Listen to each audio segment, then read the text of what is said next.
The morning I checked my husband's phone, I already knew I was going to find something. I wish I could say I was surprised. I wasn't. What surprised me was how calm I felt when I picked up the phone. My husband was sleeping beside me. Our little boy was in the next room, and our second baby was moving quietly inside me. For a few seconds, everything looked normal. Then I opened his phone. And the life I had been trying so hard to protect suddenly looked very different. My husband and I are both 29, and we have been together for almost 10 years. There was a time when he was my best friend. I could joke with him, flirt with him, and tell him everything. If something funny happened, he was the first person I wanted to tell. If I had a bad day, I wanted to come home to him. But somewhere along the way, that disappeared. Now we have a little boy, and I am pregnant with our second baby. I thought this part of our life would bring us closer. Instead, I started feeling more alone than ever. I did not want a perfect marriage. I wanted a normal one. A husband who talked to me kindly. Someone who noticed me. Someone who helped with money and our children. Someone who made me feel like his wife instead of another piece of furniture in the room. Our problems did not start with his phone. Money had been difficult for a long time. My husband could not keep a steady job, and much of the responsibility for our family fell on me. We were still living with his parents. We had a lot of debt. I worked hard and worried about everything. Our little boy. The baby growing inside me. Bills. Food. Our future. I kept telling myself this was temporary. He would find a job. We would save money. We would move out. Things would get better. When I was pregnant with our first child, he promised he would stop using weed. I believed him because I wanted to believe becoming a father would change his priorities. But the promise did not last.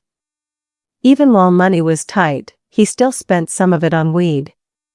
Sometimes he would stay in the bathroom for what felt like hours, using his weed pen and sitting on his phone. Meanwhile, I kept working.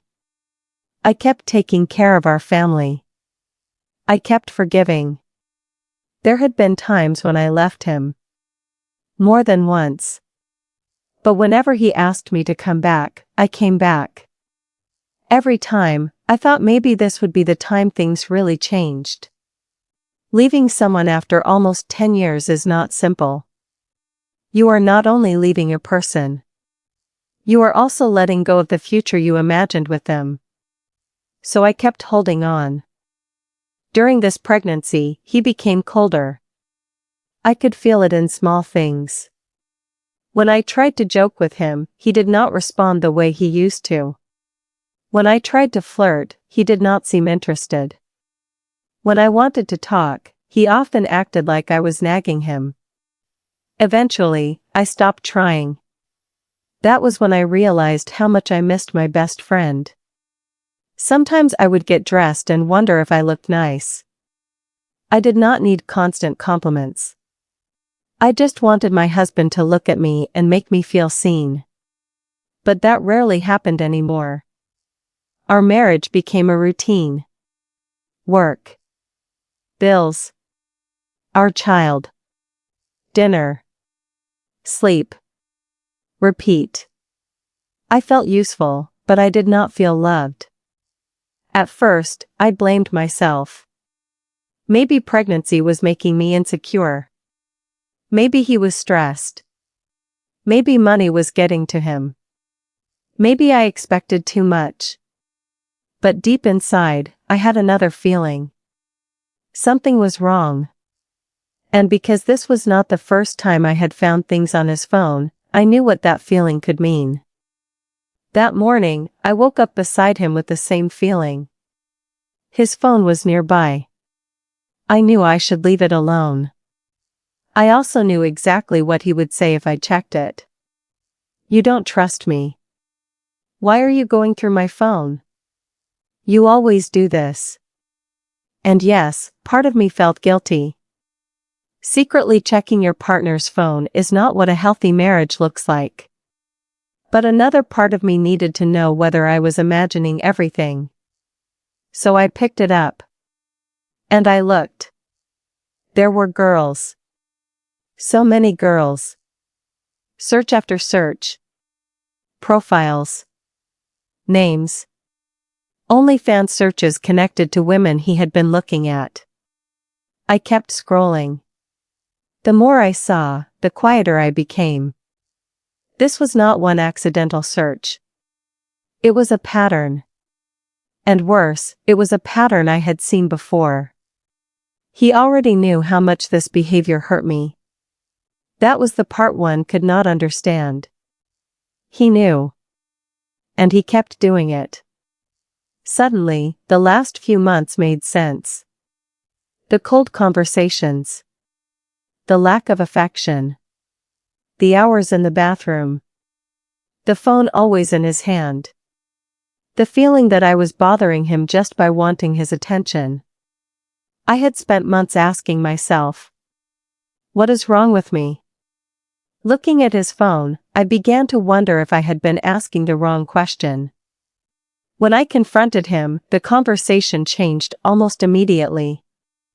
Instead of talking about what I had found, we started arguing about the fact that I had looked. He told me that in almost 10 years, he had never gone through my phone. I understood his point about privacy. I knew what I had done was not healthy. But I kept thinking one thing. If you looked through my phone, you wouldn't find this. He focused on how I discovered it. I focused on what I had discovered. I told him I was tired. I told him I thought his behavior had become a problem. I told him I did not want to live like this anymore. Then he said something that hurt more than I expected. Let's do what you and I want to do. I knew what he meant. Separate. After all the times I had left and come back, part of me had always believed he would fight for our marriage. This time, he sounded like he did not care. Then he said our separation would be my fault. I was angry. But underneath the anger was something much simpler. I wanted him to hug me. I wanted him to say, I'm sorry. We'll be okay. I wanted him to tell me he had found a job. That he would help me. That he would stop wasting the little money we had. That I did not have to carry everything alone anymore. Instead, we were arguing about a phone. After the argument, I started thinking about my life differently. I imagined another woman telling me my own story. She was 29. Pregnant with her second child. She worked hard to support her family. Her husband could not keep a steady job. They still lived with his parents. They were trying to pay off debt. He had promised to stop using weed but had not kept that promise. He had become cold and distant. She repeatedly found him searching for other women online. And somehow, she had convinced herself that she was the failure. What would I say to that woman? Would I call her ugly? Would I tell her she needed to become a better wife? Would I tell her to work harder? Would I tell her everything would be fixed if she were thinner or prettier? No. So why was I saying those things to myself? For years, I had been waiting for my husband to change. He needed to find a job. He needed to stop smoking. He needed to become more responsible. He needed to appreciate me. He needed to choose our family. But I finally understood something painful. I could not make him do any of those things. I could only decide what I was willing to keep living with. I did not suddenly become fearless. I cried. I got angry. I looked in the mirror and blamed myself again. I wished I were prettier. Thinner. Smarter. A better wife. A better mother.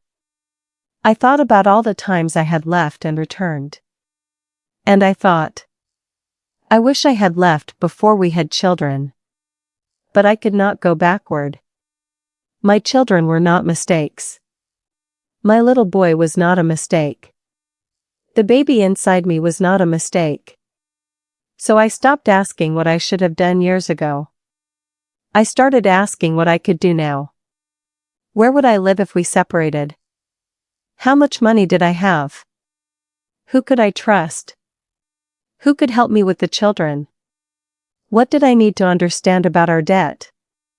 What would I need before the baby arrived? Those questions scared me. But unlike the question, how do I make my husband change, these questions had answers.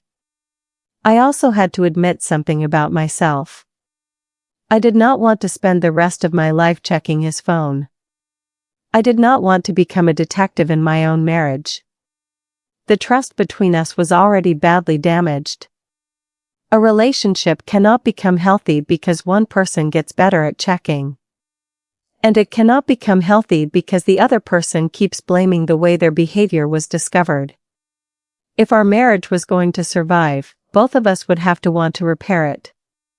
I could not do his half for him. I had been trying to do that for too long. That night, I kept thinking about one sentence. I wish I had loved myself more. At first, it sounded like another reason to blame myself. Then I understood it differently. Loving myself did not mean pretending I had never made mistakes. Checking his phone was not healthy. But my mistakes did not make me worthless. My pregnant body did not make me worthless. Being 29 did not mean my life was already over. Maybe my marriage would end. Maybe starting again would be difficult. I did not know. And part of me still wanted my husband to come to me, put his arms around me, and say, "We'll be okay." But maybe I had been waiting too long for him to give me those words. Maybe I needed to say them to myself. Nothing had been solved yet. I was still pregnant. We still had debt. I still had difficult decisions ahead of me. But for the first time, I stopped wishing I could go back 10 years and change everything. I put my hand over my stomach. My baby moved. And instead of thinking about yesterday, I thought about tomorrow. Quietly, I told myself, "We'll be okay."